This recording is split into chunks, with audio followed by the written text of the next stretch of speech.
Good evening, Sergeant Rich with the Missouri County Sheriff's Office. Your license and insurance? Yeah, I got it somewhere here.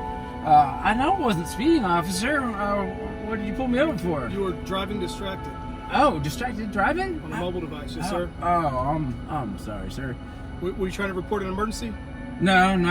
That's the only excuse you got is to report an emergency, and even unless it's hands free. But even then, you can be distracted with hands free device. I was actually just trying to eat an orange. I was trying to eat an orange in my car. I was trying to peel it and No cell phone use. Well, yeah, I was doing that too. I was trying to peel an orange and talk on the phone at the same time.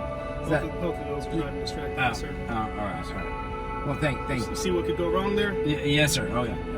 All right, sit tight. Let me check some things out. I'll be right back. All right, thank you. It's important not to be distracted. Obviously, don't be distracted while driving. Not only is it against the law, but it can be dangerous. It can be a dire situation for you. But even more important than that, we find that we should not be distracted in following after Christ.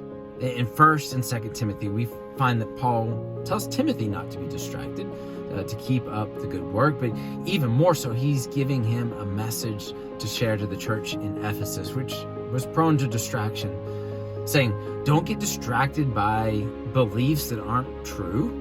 Don't get distracted by just pointless conversations that lead to nowhere. Don't get distracted by wealth or by fashion, all sorts of things that were distracting the church.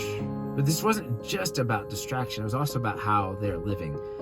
Because Paul in these letters to Timothy points out that bad theology leads to bad living. If we don't believe the right thing, we will not live the right thing.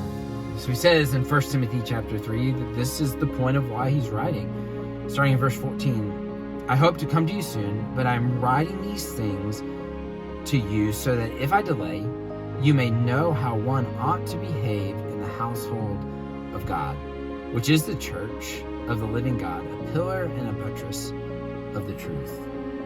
So we are not to be distracted, so that we can focus on what God really wants to tell us, why Jesus actually came, so that it will change our lives and the way we live in this world.